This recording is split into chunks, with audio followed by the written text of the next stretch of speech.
दर्द को अब गुनगुनाना चाहता हूँ, दर्द को अब गुनगुनाना चाहता हूँ, मुश्किलों में मुस्कुराना चाहता हूँ, मुश्किलों में मुस्कुराना चाहता हूँ।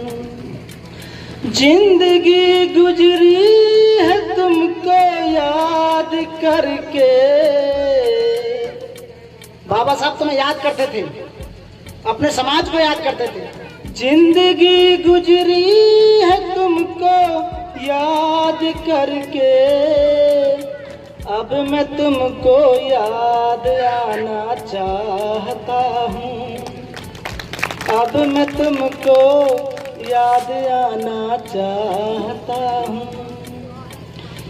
जाति धर्मों में बटा है देश मेरा। बाबा साहब कहते हैं जाति धर्मों में बटा है देश मेरा, गीत समता के मैं गाना चाहता हूँ, गीत समता के मैं गाना चाहता हूँ। शोषितों दलितों और बहुजनों को, शोषितों दलितों और बहुजनों को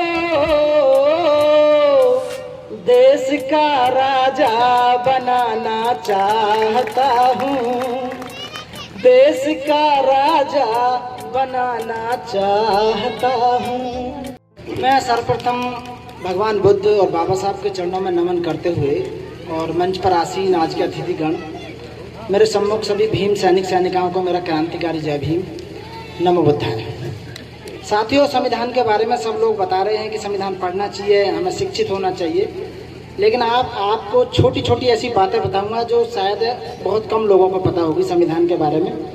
और ये मैं कोई स्पीच नहीं दे रहा, भाषण नहीं दे रहा, बल्कि तुम्हें चीज़ें याद करने के लिए मैं कह रहा हूँ। कल को किसी से आप कहेंगे तो कम से कम बता सकते हैं कि संविधान में इस तरह की जिनको नॉलेज नहीं थी वो बातें हुई थी। तो साथियों, 26 नवंबर सन 1949 को भारत का जो संविधान, जो प्रारूप था, डॉक्टर बाबा साहब भीमराव अंबेडकर ने वो संविधान सभा को सौंपा था और उन्होंने उसे स्वीकार कर लिया था।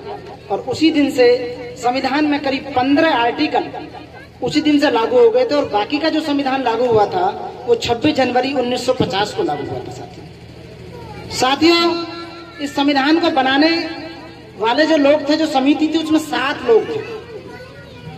आपने सुना होगा 7 लोग थे, जिसके संविधान जो प्रारूप समिति थी उसके अध्यक्ष डॉक्टर भीमराव अंबेडकर थे। साथियों, बाबा साहब भीमराव अंबेडकर, डॉक्टर बाबा साहब भीमराव अंबेडकर, एक स्थिति ऐसी आई कि अकेले बाबा साहब भीमराव अंबेडकर ने ही संविधान को बनाया। लोग कहते हैं कि बाबा साहब ने अकेले थोड़ी बना दिया था संविधान, लेकिन हाँ, ये बाबा साहब ने अकेले ने ही संविधान को बनाया था। वो बता देता हूं मैं आपको। संविधान सभा में 7 लोग थे। डॉक्टर भीमराव अंबेडकर जो अध्यक्ष थे, सेकंड नंबर पर एन गोपाल स्वामी अय्यर, तीसरे नंबर पर अलादी कृष्णा स्वामी अय्यर, 4 नंबर पर के एम मुंशी, 5 नंबर पर सैयद मोहम्मद सदुल्ला, 6 नंबर पर एन माधव राव और 7वें नंबर पर डीपी खेतान। अब साथियों, उनकी स्थिति देखो आप। इसमें क्या हुआ कि जो बाबा साहब थे, इनमें से डीपी खेतान जो थे उनकी मृत्यु हो गई। 1948 में उनकी मृत्यु हो गई, वो खत्म हो गई। बाकी 2 लोग थे, वो अपने काम काज में व्यस्त रहते थे दिल्ली से बाहर, वो संविधान समिति में कोई काम नहीं करते थे। और एक ने इस्तीफा दे दिया था। बाकी 1 लोग थे जो अपनी रियासत के मामले में बिजी थे, और 1 लोग इतने अस्वस्थ थे कि वो काम ही नहीं कर पाते थे। इसलिए सारी जिम्मेदारी बाबा साहब के कंधों पे आ पड़ी और पूरा संविधान बाबा साहब ने अकेले ने तैयार किया। तो साथियों, आप लोग कह सकते हैं कि जो संविधान बना रहा है वो केवल डॉक्टर भीमराव अंबेडकर अकेले की मेहनत है जो उन्होंने बनाई थी। अब आ जाओ संविधान के बारे में कि उसमें कितना समय लगा और कितना पैसा लगा। बाबा साहब अंबेडकर ने 2 साल 11 महीना और 18 दिन कंटिन्यू मेहनत करके संविधान को बनाया था। और उस समय इसमें 63,96,729 रुपए खर्च हुए थे साथियों। उस समय 63,96,729 रुपए उस जमाने में खर्च हुए थे जब ये संविधान बना था साथियों। और बाबा साहब के पीछे लोग इस तरह पड़े रहते थे कि जो संविधान बाबा साहब बना रहे हैं उसे किसी न किसी तरह फेल किया जाए।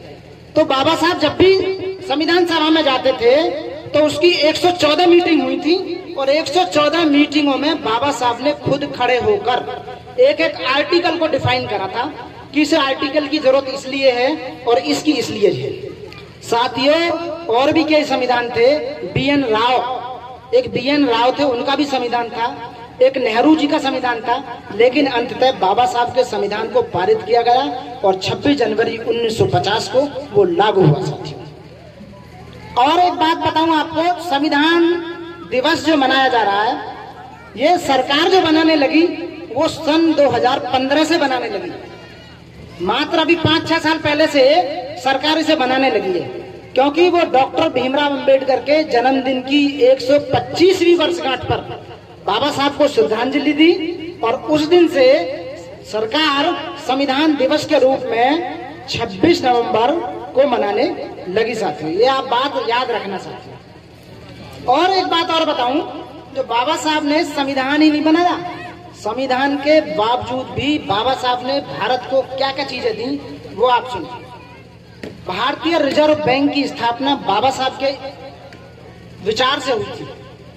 सेकंड नंबर पर रोजगार कार्यालय की स्थापना, कर्मचारी राज्य बीमा, काम का समय 12 घंटे से घटाकर 8 घंटे जो किया था वो बाबा साहब के द्वारा किया गया। महिलाओं को प्रसूति अवकाश और महिलाओं को जितने अधिकार दिए गए वो दिए गए। ट्रेड यूनियन को मान्यता दी, महंगाई भत्ता, अवकाश का वेतन, हेल्थ इंश्योरेंस, कानूनन हड़ताल करने का अधिकार, प्रोविडेंट फंड, श्रमिक कल्याण कोष, तकनीकी प्रशिक्षण योजना, सेंट्रल सिंचाई आयोग, वित्त का आयोग का गठन, मतदान करने का अधिकार, जो वोट डालने का अधिकार है वो, भारतीय सांख्यिकी कानून, सेंट्रल तकनीकी पावर बोर्ड, हीराकुंड बांध, दामोदर घाटी परियोजना, उड़ीसा नदी परियोजना, भाखड़ा नागल बांध और सोन नदी परियोजनाएं, और इससे भी ज्यादा और कितनी योजनाएं बाबा साहब ने पूरे भारत को दी। जिस तरह भारत आज जिस मकाम पर है वो बाबा साहब की बदौलत है। हम ये कह सकते हैं कि भारत को बनाने में सबसे ज्यादा बड़ा योगदान हमारे बाबा साहब भीमराव अंबेडकर का है। और हमें तो अपना सक्र और सीना फक्र के साथ ऊंचा रखना चाहिए, क्योंकि संविधान हमारे बाबा ने बनाया है, इसलिए हमें नहीं डरना चाहिए। तो साथियों, पहले वक्ताओं ने भी ये बात बोली कि हमें शिक्षित ज्यादा से ज्यादा होना है और शिक्षा पे ज्यादा जोर देना है, संविधान को घर घर तक पहुंचाना है। और संविधान को हमारे पढ़े लिखे जितने लोग हैं उनकी ये ड्यूटी बनती है कि वो सिर्फ अपने बच्चों को पढ़ाएं, बच्चों को पढ़ाएं, डेली पढ़ाएं, 1 घंटे आधे घंटे संविधान के बारे में जरूर बताएं।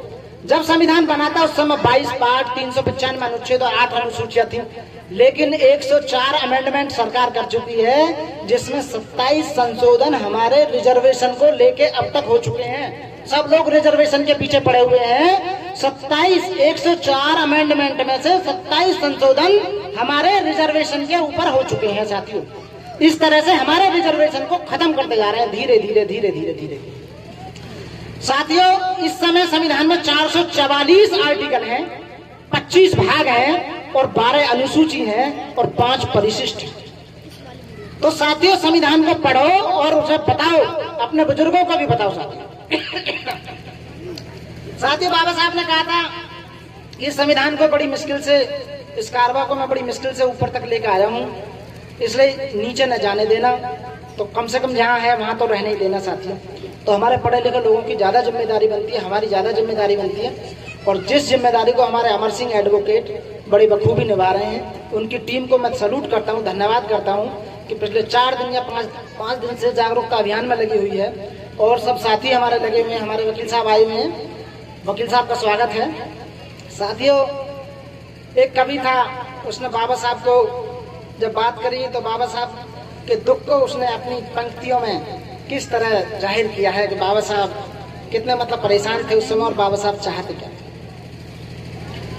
दर्द को अब गुनगुनाना चाहता हूँ, दर्द को अब गुनगुनाना चाहता हूँ, मुश्किलों में मुस्कुराना चाहता हूँ, मुश्किलों में मुस्कुराना चाहता हूँ। जिंदगी गुजरी है तुमको याद करके।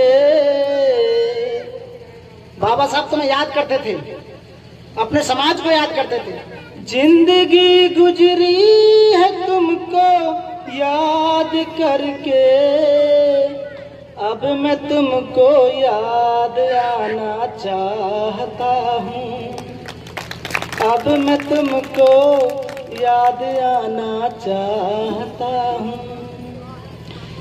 जाति धर्मों में बटा है देश मेरा। बाबा साहब कहते हैं जाति धर्मों में बटा है देश मेरा, गीत समता के मैं गाना चाहता हूँ, गीत समता के मैं गाना चाहता हूँ। शोषितों दलितों और बहुजनों को, शोषितों दलितों और बहुजनों को देश का राजा बनाना चाहता हूँ, देश का राजा बनाना चाहता हूँ, मुश्किलों में मुस्कुराना चाहता हूँ। जय भीम, नमो बुद्धाय। सब्सक्राइब करें आपके अपने चैनल समता आवाज़ टीवी को, बेल आइकन दबाना ना भूलें सबसे पहले हमारी वीडियो देखने के लिए।